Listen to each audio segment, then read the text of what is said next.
चलो अपन लेके आए हैं अपनी, जैसे कि अपन पढ़ रहे हैं राष्ट्रीय आय। कौन सा टॉपिक चल रहा है? अपना चल रहा है राष्ट्रीय आय का टॉपिक चल रहा है। तो राष्ट्रीय आय है, उसके अंतर्गत अपन ने क्या है कि जो कल का वीडियो था उसके अंतर्गत अपन ने क्या है कि बेसिक बेसिक कर लिया। जैसे राष्ट्रीय आय किसे कहते हैं, तो राष्ट्रीय आय किसे कहते हैं, जैसे कि राष्ट्रीय आय देश की घरेलू सीमा में एक निर्धारित अवधि में एक क्या है कि एक एक निर्धारित अवधि में, कौन सी अवधि है? एक निर्धारित अवधि। निर्धारित अवधि यानी 1 वर्ष। 1 वर्ष कहाँ से तक है? 1 अप्रैल से 31 मार्च तक होता है। एक वित्तीय वर्ष कहाँ से तक होता है? 1 अप्रैल से 31 मार्च तक होता है। तो एक वित्तीय वर्ष में क्या है कि उत्पादित समस्त वस्तुओं और सेवाओं के मौद्रिक मूल्य तो मौद्रिक मूल्य का योग पे उसमें से जो हास और अप्रत्यक्ष कर है उनको घटा दिया जाता है। तो अपन क्या है कि विदेशों से प्राप्त शुद्ध साधन आय उसको उसमें जोड़ लेते हैं एवं अनुदानों को जोड़ दिया जाता है। तो वो क्या है कि राष्ट्रीय आय कहलाती है। कि फिर पढ़ा था अपन ने कि सर्वप्रथम राष्ट्रीय आय का आंकलन किसने किया था? सर्वप्रथम राष्ट्रीय आय का आंकलन किया था दादा भाई नौरोजी ने। दादा भाई नौरोजी ने किया था। कब किया था? उन्होंने किया था 1867-68 के अंतर्गत किया था। और उनकी जो पुस्तक थी उनका नाम क्या था? Poverty poverty and un British rule in India. ये उनकी क्या है कि पुस्तक थी। तो उन्होंने पहला प्रयास किया। फिर है कि उन्होंने जैसे कि है उसके बाद में है कि 1949 के अंतर्गत क्या है कि 4 अगस्त 1949 इसके अंतर्गत क्या है कि पीसी है जो महाल नोबिस है, उनकी अध्यक्षता में क्या है कि भारत में राष्ट्रीय समिति का गठन किया गया।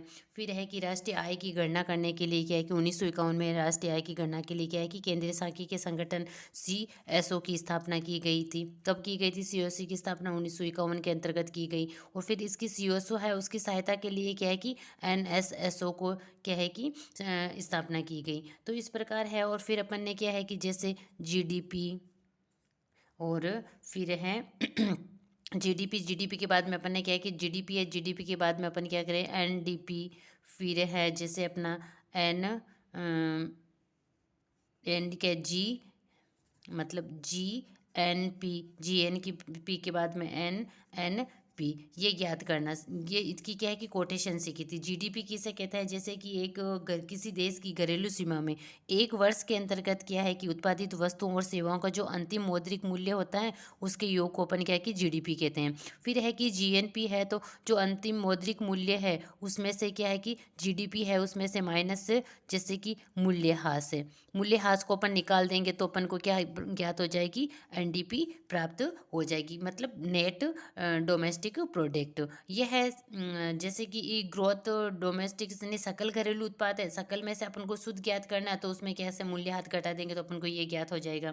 फिर अपन ने क्या है कि जैसे कि जीएनपी है, तो इसके अंतर्गत जीएनपी क्या होता है? एक देश में जीएनपी, एक देश में क्या है कि 1 वर्ष में जितनी भी क्या है कि वस्तुओं और सेवाओं का उत्पादन होता है उसके अंतिम मूल्य के योग है, नहीं मतलब जीडीपी है, जीडीपी। तो जीडीपी के अंतर्गत क्या है कि विदेशों से प्राप्त शुद्ध साधन आय को, जो विदेशों से प्राप्त शुद्ध साधन आय होती है NFIA, इसको जोड़ देते हैं तो अपन को क्या प्राप्त हो जाती है? जीएनपी प्राप्त हो जाएगी। जीडीपी है, जीडीपी के अंतर्गत क्या है कि विदेशों से प्राप्त शुद्ध साधन आय है उसको अपन जोड़ देंगे तो अपन को क्या है कि जीएनपी प्राप्त हो जाएगी। और अपन अब क्या है कि जैसे कि जीएनपी है तो अपन को एनएनपी ज्ञात करना है। एनएनपी तो शुद्ध राष्ट्रीय आय, तो इसी को क्या है कि राष्ट्रीय आय कहा जाता है एनएनपी को ही। तो ये ज्ञात करनी होती है तो अपन क्या करते हैं? ये जीएनपी है, जीएनपी है हाँ, तो उसमें से क्या है कि मूल्यह्रास घटा देंगे,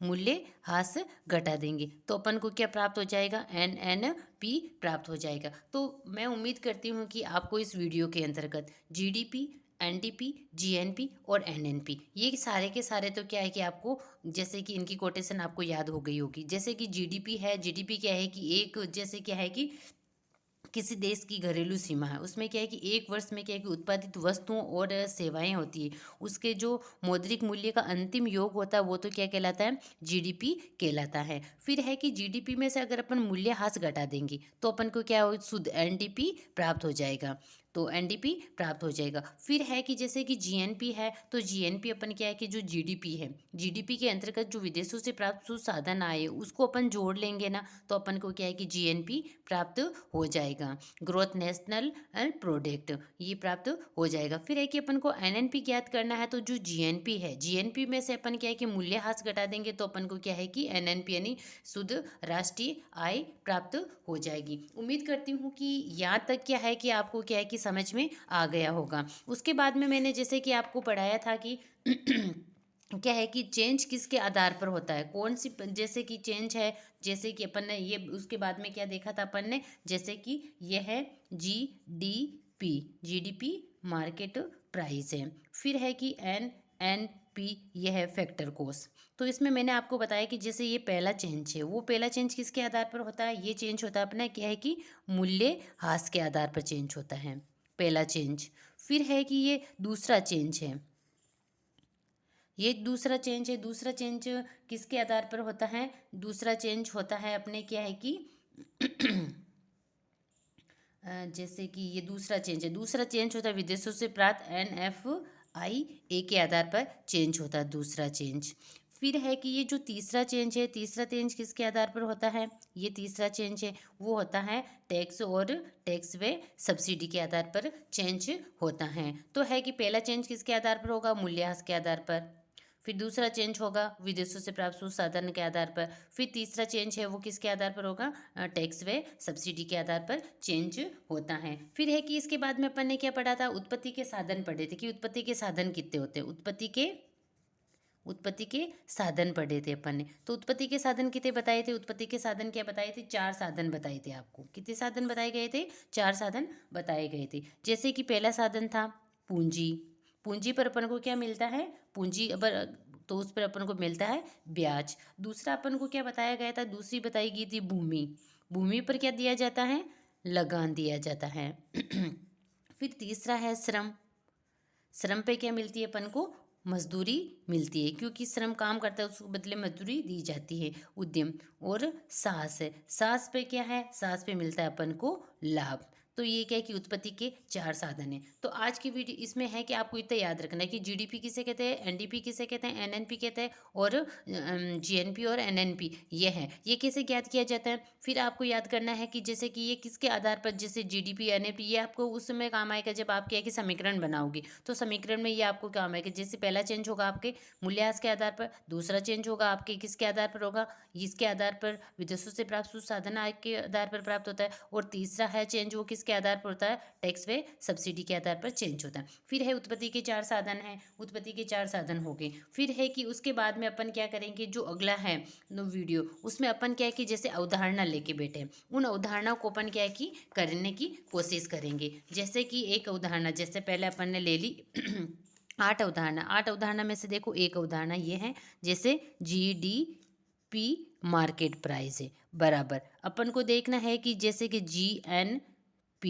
जीएनपी मार्केट प्राइस, और इसमें है जैसे कि अब है कि जैसे इसमें माइनस समीकरण दे दिया जाता है और फिर अपन से पूछा जाता है कि कौन सा समीकरण इसमें सही है, कौन सा गलत नहीं है। तो मैं आपका जैसे 2 समीकरण लिख रही हूँ, उसमें मैं फिर बताऊँ कि ये कैसे चेंज हुआ, ये सही है या नहीं है। जीडीपी और ये है फैक्टर कॉस्ट बराबर जीडीपी, और ये है मार्केट प्राइस, और इसमें जैसे कि आईटी टैक्स और फिर प्लस सब्सिडी।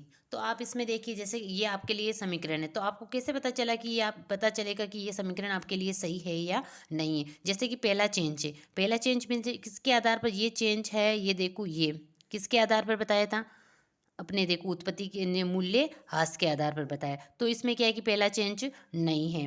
फिर है कि ये दूसरा चेंज होता है, दूसरा चेंज किसके आधार पर बताया था मैंने, दूसरा विदेशों से प्राप्त साधन आय के आधार पर बताया था। तो है क्या है कि इसमें जैसे कि दूसरा चेंज है, इसके अंतर्गत क्या चेंज है, देखो देखो यह है जीडीपी है और ये जीएनपी है, दूसरा एन है, ये ग्रोथ डोमेस्टिक प्रोडक्ट है और ये है कि ग्रोथ नेशनल प्रोडक्ट है। तो इसमें क्या है कि ये चेंज हुआ, तो क्या है कि ये चेंज किसके आधार पर होता है, विदेशों से प्राप्त शुद्ध साधन आय के आधार पर। तो यहाँ हो गया माइनस NF IA आया, तो ये क्या है कि समीकरण सही है। जैसे अगला समीकरण है जैसे जीडीपी फैक्टर कॉस्ट और जीडीपी मार्केट प्राइस है। तो इसमें अपन को कैसे पता चला कि ये सही है या नहीं है, तो अपन देखेंगे पहले कि पहला चेंज किसके आधार पर होता है, देखो यही है मूल्यह्रास के आधार पर, ये चेंज नहीं है। दूसरा चेंज होता है विदेशों से प्राप्त शुद्ध साधन आय, इसके आधार पर ये भी चेंज नहीं है, तो फिर ये कि जो ये है ये नहीं आएगा। फिर है कि तीसरा चेंज है, तीसरा चेंज होता है टैक्स और सब्सिडी के आधार पर होता है। तो मैंने आपको पहले बताया था, जो पढ़ा है उसके अगले वीडियो के अंतर्गत बताया था कि जैसे कि एफ पहले आता है, एम बाद में आता है। एफ पहले आता है, एम बाद में आता है। टैक्स अच्छे हैं, टैक्स गंदे हैं, घटा दो। सब्सिडी अच्छी है तो जोड़ दो। ये समीकरण भी अपना क्या है कि सही है। जैसे कि अब तीसरा समीकरण देखिए, तीसरा समीकरण क्या बनता है, जैसे कि ये तो है ग्रोथ डोमेस्टिक प्रोडक्ट है, सकल घरेलू उत्पाद हुआ ये। और फिर है कि अपने जैसे कि शुद्ध घरेलू उत्पाद देखते हैं, NDP मार्केट प्राइस बराबर GDP मार्केट प्राइस। तो आप इसमें देख के पता चल सकता है कि इसके आगे वाला वाक्य कैसे बनेगा अपन को। तो देखो पहला चेंज है, तो पहला चेंज हो गया यहाँ पे। तो पहला चेंज इसमें क्या है कि है, पहला चेंज किसके आधार पर होता है, मूल्य ह्रास के आधार पर होता है, तो माइनस लिखेंगे अपने यहाँ मूल्य ह्रास। फिर अगला चेंज है, ये भी नहीं है चेंज। अगला ये मार्केट प्राइस वाला, ये भी चेंज नहीं है, तो ये अपना क्या है कि समीकरण इस प्रकार बन जाएगा। फिर अगला देखिए चौथा समीकरण देखिए यहाँ पे, जैसे जैसे कि चौथा है अपने NDP फैक्टर कोस और बराबर है अपने यहाँ दे रखा है NDP मार्केट प्राइस। तो आपको है देखना है कि आगे ये क्या होगा यहाँ पे। तो देखो पहला चेंज यहाँ पे नहीं है, दूसरा चेंज यहाँ पे नहीं है, तो अपने यहाँ तीसरा चेंज है। तीसरा चेंज किसके आधार पर होता है, टैक्स व सब्सिडी के आधार पर होता है। तो क्या है कि जैसे कि एफ पहले आता है, एम बाद में आता है, तो क्या है कि टैक्स क्या होते हैं, गंदे हैं, घटा दो, और सब्सिडी अच्छी है उसको जोड़ दो। तो ये समीकरण इस प्रकार बनेगा। फिर है कि देखो पांचवा समीकरण किस प्रकार बनता है, जैसे कि GNP। ये तो देखो जैसे कि सकल घरेलू उत्पाद और शुद्ध घरेलू उत्पाद वाले अपन चार देख लिए हैं। जीडीपी और जीडीपी और एनडीपी वाले चार समीकरण देख लिए अपन। अब है कि जो कि शुद्ध राष्ट्रीय वाले घरेलू वाले तो अपन ने देख लिए, ये है अपने घरेलू वाले हैं, घरेलू वाले। अब अपन को क्या है कि शुद्ध राष्ट्रीय वाले देखने हैं चार, तो 8 हो जाएंगे उदाहरण। GNP और यह है फैक्टर कोस और फिर बराबर दे रखा है GNP मार्केट प्राइस।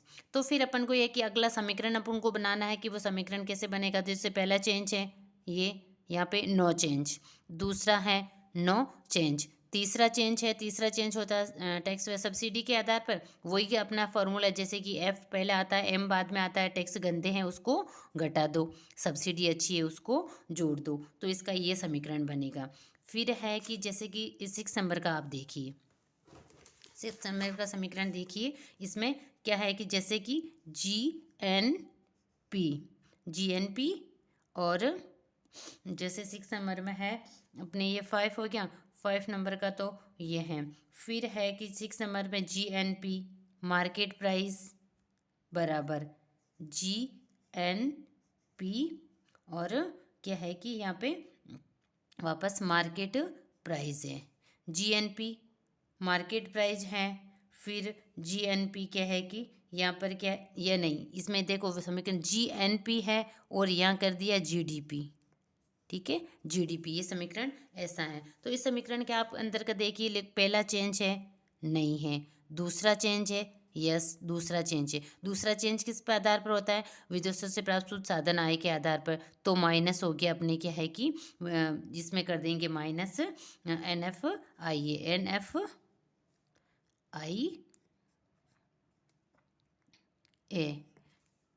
माइनस ये हो जाएगा इसके अंतर्गत।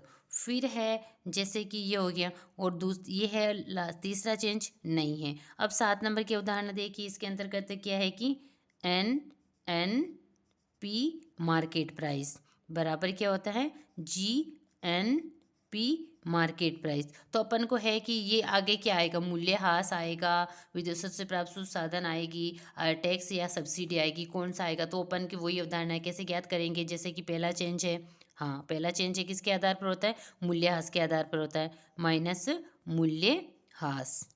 फिर है कि जैसे अगला चेंज नो चेंज, ये भी नो चेंज, तो कोई चेंज नहीं होगा। तो एनएनपी मार्केट प्राइस है वो कैसे ज्ञात करेंगे अपन, जीएनपी मार्केट प्राइस माइनस मूल्यह्रास। तो अपना ये समीकरण हो गया। अब देखो 8 नंबर का समीकरण अपना देखिए, यहाँ पे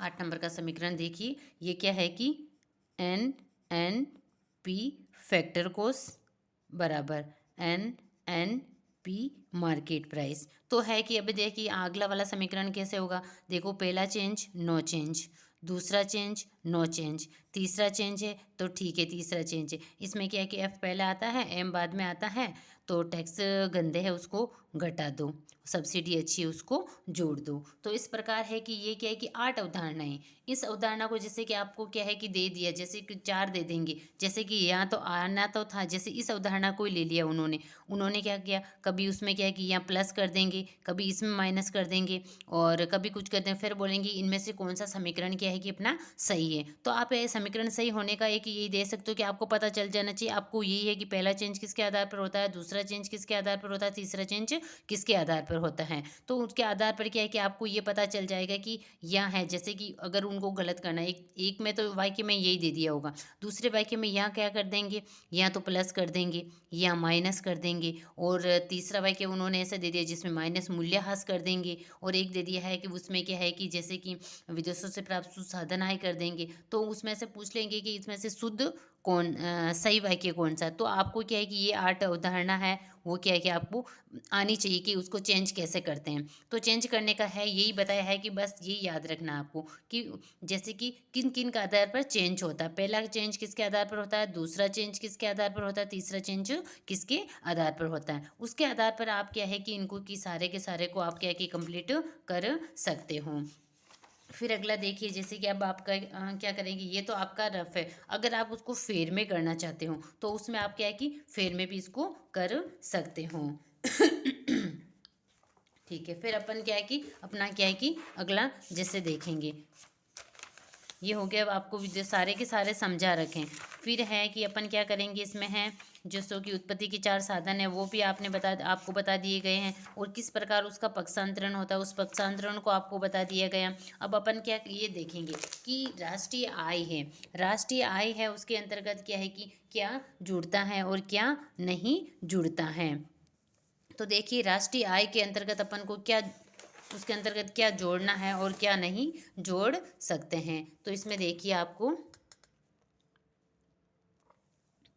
जैसे ये है कि राष्ट्रीय आय में क्या जोड़ा जाता है और क्या नहीं जोड़ा जाता। ये है समीकरण है, ये समीकरण आपको क्या है कि बनाने आने चाहिए कि देखो पहला चेंज है तो वो किसके आधार पर हुआ, दूसरा चेंज किसके आधार पर हुआ, तीसरा चेंज वो ये कि सारे के सारे जैसे एन पी फैक्टर कोर्स हैं, एन पी फैक्टर कोर्स से क्या है कि इतनी अवधारणाएं बन सकती हैं। तो वो आपको क्या है कि पक्षांतरण करना आना चाहिए। जैसे कि जीएनपी फैक्टर कोर्स दे रखा है, तो जीएनपी जैसे एनएनपी फैक्टर कोस है, जीएनपी फैक्टर कोस है। देखो पहला चेंज है तो पहला चेंज हुआ है इसके अंतर्गत, किसके आधार पर होगा पहला चेंज, मूल्य ह्रास के आधार पर, तो माइनस मूल्य ह्रास, बाकी चेंज नहीं है। तीसरी अवधारणा जैसे कि एनएनपी फैक्टर कोस है, एनएनपी फैक्टर कोस में क्या है कि देखो पहला चेंज नहीं है, दूसरा चेंज नहीं है, तीसरा चेंज है। तो देख लो कैसे है कि एफ पहले आता है एम बाद में आता है, तो माइनस टैक्स प्लस सब्सिडी। फिर यही एनएनपी फैक्टर कोस दे रखा है, इसी से अपन की चौथी जैसे जीडीपी एमपी दे रहे मार्केट प्राइस दे रखा है। तो अपन देख लिए कि पहला चेंज है तो किसके आधार पर, मूल्यह्रास के आधार पर। दूसरा चेंज है तो दूसरा चेंज में क्या है, विदेशों से प्राप्त शुद्ध साधन आई है। फिर है तीसरा चेंज है, तीसरा चेंज है माइनस टैक्स प्लस सब्सिडी। इस आधार पर क्या है कि एक वाक्य के आधार पर आपको अगर ये पता हो जाएगा कि किसके आधार पर क्या चेंज होता है, तो आप क्या है कि इन अवधारणा को आसानी से देख सकते हो और आपको ये पता भी चल जाएगा कि ये अवधारणा दे रखी है, नहीं ये अवधारणा क्या है कि गलत है। बस है इसमें क्या करना है आपको, ये जो चेंज पक्षांतरण करने वाले जो चेंज करते हैं किस किस आधार पर चेंज होता है उसको आपको क्या है कि अच्छे से याद करना है। फिर अपन करते हैं कि राष्ट्रीय आय में क्या जोड़ा जाता है और क्या नहीं जोड़ा जाता है। जैसे जोड़ा जाता है गणना वर्ष, एक वर्ष में मतलब 1 अप्रैल से 31 मार्च तक जितनी भी वस्तुओं और सेवाओं के मूल्यों का अंतिम योग है, अंतिम योग को जोड़ा जाता है। मध्यवर्ती वस्तुओं को इसमें क्या है कि नहीं जोड़ा जाता है। जैसे कि बीज है तो खेत में अपन बीज लाए, बीज के कितने पैसे लगे, फिर खेत में बोया तो फिर ट्रैक्टर का कितना खर्चा हुआ, फिर उसको क्या है कि वापस क्या है कि उसमें निराई गुड़ाई करते हैं तो उसका कितना खर्चा हुआ, वो करके वो करते हैं। फिर उसके अंतर्गत बाद में क्या है कि उसको सब निकालते हैं, निकालने के बाद में जो मंडी में लेके जाते हैं, मंडी में लेके जाने के बाद में जो अंतिम अपने मूल्य होता मिलता है अपन को उस बोरी पे, तो वो ही जोड़ा जाएगा। ये सारा का सारा नहीं जोड़ा जाएगा कि ट्रैक्टर का खर्च कितना हुआ, उसका कितना खर्च हुआ, वो सारे इसमें क्या है कि मध्यवर्ती वस्तुओं को इसमें नहीं जोड़ा जाता है। फिर है कि जैसे मध्यवर्ती वस्तुओं का जो स्टॉक जो इस वर्ष उत्पादित हुआ, उस जैसे मध्यवर्ती वस्तुओं का जो स्टॉक है उस पड़ा उसको तो अपन इस साल में तो जोड़ लेंगे, लेकिन इसका स्टॉक है जो पिछले साल अगर अगले साल को अगर होगा तो उस स्टॉक को क्या है कि अगले साल में नहीं जोड़ा जाएगा। फिर है कि आश्रित क्रियाएं जोड़ी जाएगी। आर्थिक क्रियाएं मतलब आर्थिक क्रियाएं वो जोड़ी जाएगी, जैसे कि नौकरानी, अगर किस अपन क्या है कि अपने घर पे काम करने के लिए काम करने वाली बाई रखते हैं, उसको क्या है कि अपन पैसे देते हैं, तो वो क्या है कि वो राष्ट्रीय आय में उसकी राष्ट्रीय आय में जुड़ेगी। जो शिक्षक द्वारा विद्यार्थी को पढ़ाना, अगर शिक्षक द्वारा विद्यार्थी को पढ़ाया जाता है तो वो आर्थिक क्रिया में जुड़ेगी। लेकिन एक है घर में क्या है कि महिला अपने ही घर में कार्य करती है तो उसको आय को उसके वे कोई आय नहीं मिलती है, उसको राष्ट्रीय आय में नहीं जो आर्थिक क्रियाएं ये वो आर्थिक क्रियाएं नहीं जोड़ी जाएगी। और है कि अगर शिक्षक है वो अपने ही घर पे अपने विद्यार्थी को पढ़ा रहा है तो उसको नहीं जोड़ा जाएगा, लेकिन वो ट्यूशन के तौर पे किसी दूसरे छात्र को पढ़ाता है ना, तो उसको क्या है कि राष्ट्रीय आय में उसको जोड़ा जाएगा। किसान के द्वारा खेती करना, ये एक देखिए, जैसे कि किसान के द्वारा खेती करना है वो राष्ट्रीय आय में जोड़ा जाएगा। स्वयं उपभोग भी जो वो उपभोग करेगा उसको भी वो क्या है कि राष्ट्रीय आय में जोड़ा जाएगा। सामान्य लाभ है वो जोड़ा जाता है। पुरानी वस्तुएं हैं, जैसे पुरानी वस्तु है, पुरानी वस्तुओं को बेचने से अपन को जो पैसे प्राप्त होते हैं उसको क्या है कि राष्ट्रीय आय में जोड़ा जाता है। फिर है कि क्या नहीं जोड़ा जाता है।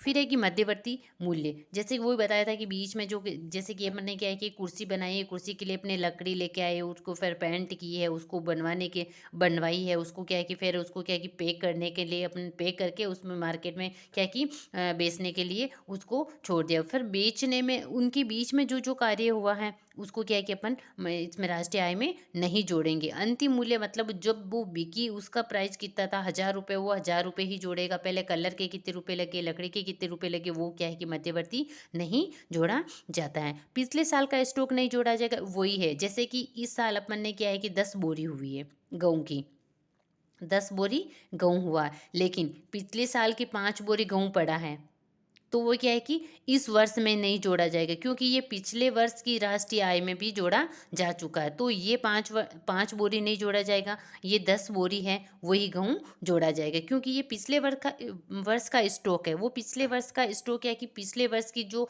गणना हुई थी आय की, राष्ट्रीय आय की, उसमें क्या है कि जोड़ लिया गया, वापस उसको नहीं जोड़ा जाएगा। फिर है कि अनार्थिक क्रियाएं नहीं जोड़ी जाएगी, जैसे कि अभी समझाया था पिछले वाले में इसमें कि गृहिणी है अगर घर में काम करती है, शिक्षक द्वारा स्वयं के बच्चों को घर पर पढ़ाना, किचन गार्डन में लगी सब्जियां नहीं जोड़ी जाएगी। यह है कि राष्ट्रीय आय के अंतर्गत नहीं जोड़ी जाएगी। फिर है कि असामान्य लाभ है वो नहीं जोड़ा जाएगा, असामान्य लाभ भी नहीं जोड़ा जाएगा। फिर ये निःशुल्क दी गई सेवाओं का मूल्य नहीं जोड़ा जाएगा, निःशुल्क जो सेवाएं दी जाती है उनका जो मूल्य है वो क्या है कि नहीं जोड़ा जाएगा। गैर कानूनी क्रियाओं का मूल्य नहीं जोड़ा जाएगा, जैसे विदेशों से प्राप्त उपहारों का मूल्य, लॉटरी से मिला पैसा, हस्तांतरित भुगतान, आय जैसे कि हस्तांतरित भुगतान जैसे छात्रवृत्ति है, पेंशन है, बेरोजगारी भत्ता है, इनको क्या है कि इनको नहीं जोड़ा, क्योंकि हस्तांतरित आय क्या है कि उत्पादन की क्रिया से संबंधित नहीं होती, इसलिए इनको क्या है कि राष्ट्रीय आय में नहीं जोड़ा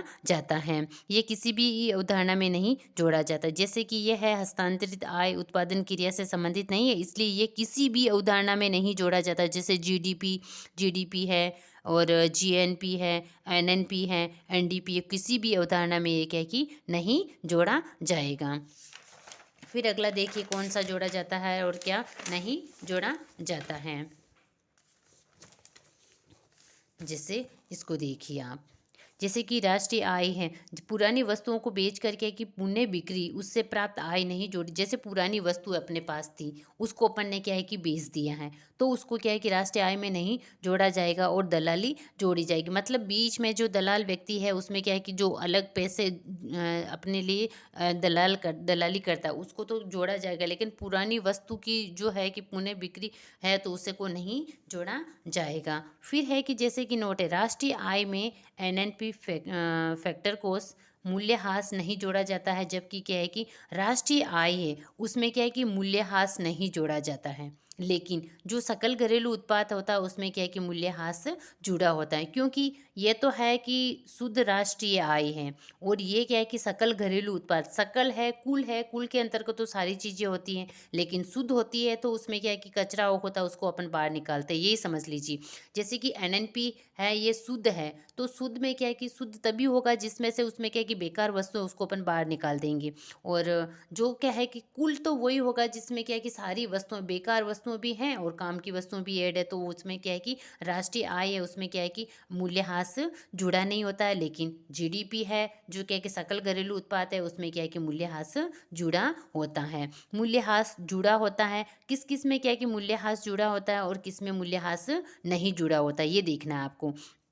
तो ये देखिए किस में जुड़ा होता है और किस में नहीं जुड़ा होता है। जैसे कि है GDP market price, GDP factor cost, मतलब सकल घरेलू उत्पाद है मार्केट प्राइस पे, सकल घरेलू उत्पाद है फैक्टर कॉस्ट पे। फिर है कि जीएनपी सकल राष्ट्रीय उत्पाद है मार्केट प्राइस पे, और सकल जो सकल कुल होता है उसके अंतर्गत तो आप देख लिए, जैसे कि ये है जी एन एस सकल ग्रोथ, डोमेस्टिक ग्रोथ है, इसमें क्या है कि सकल है जिसी के अवधारणा के पीछे ये जी लगा है, ये होता है कुल। तो कुल के अंतर्गत तो क्या है कि मूल्यह्रास जुड़ेगा। समझ में आ गया कि जो कुल है, कुल में तो क्या है कि मूल्यह्रास जो सारे के सारी बेकार वस्तुएं हैं वो भी क्या है कि उसमें जुड़ेगी कुल के अंतर्गत। तो यही समझ लीजिए कि जो कुल है चीज, जैसे कि एक पात्र में पानी है, कंकड़ मिट्टी पानी सारे के सारे हैं उसमें कुल है, तो उसमें तो क्या है कि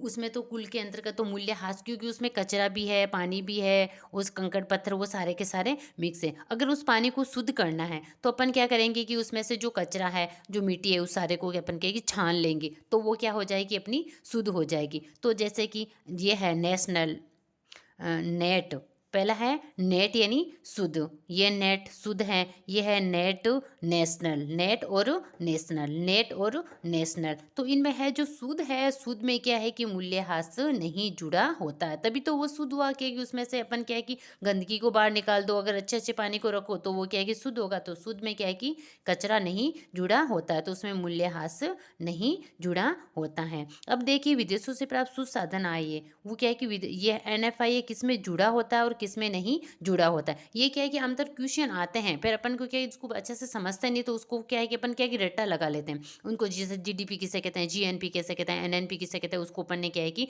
रट्टा लगा लिया। लेकिन एंड में क्या है कि अपन उसको भूल जाते हैं। तो अपन को याद रखना है कि जीडीपी है क्या आखिर चीज और जीएनपी है क्या। फिर है कि जैसे जीएनपी क्या है, जीडीपी क्या है, एनडीपी, इसको अपन अच्छे से देख लिया। फिर उसके अपन को क्या है कि जो अवधारणा है उसका पक्षांतर किस किस आधार पर होता है उसको देख लिया। जो उत्पत्ति के साधन है वो 4 साधन है, उन साधनों को देख लिया। उसके बाद भी ये देखते हैं कि किसमें विदेशों से प्राप्त शुद्ध साधन आय जोड़ी जाती है और किसमें नहीं जोड़ी जाती है। तो देखो जीएनपी मार्केट प्राइस है, ये है कि सकल क्या है कि सकल राष्ट्रीय उत्पाद, जो सकल है कुल राष्ट्रीय उत्पाद है उसमें तो क्या है कि निफा जुड़ा होता है। फिर है जीएनपी, ये मार्केट प्राइस में जुड़ा होता है, फैक्टर कॉस्ट में भी जुड़ा होता है। फिर है कि जैसे कि जीएनपी है जो राष्ट्रीय आय है, शुद्ध राष्ट्रीय आय है उसमें भी जुड़ा होता है। और जो है नेशनल, ये देख लीजिए कि जो नेशनल है उसके अंतर्गत तो क्या है कि विदेशों से प्राप्त शुद्ध साधन आय जुड़ी होगी। राष्ट्र के अंतर्गत तो शुद्ध साधन आय जुड़ी होती, क्योंकि पूरा राष्ट्र का हो जाता है, तो उसमें क्या है कि विदेशों से प्राप्त शुद्ध साधन आय जुड़ी होगी। किसके अंतर्गत? जो राष्ट्र का होगा। जैसे कि ये भी है कि जैसे कि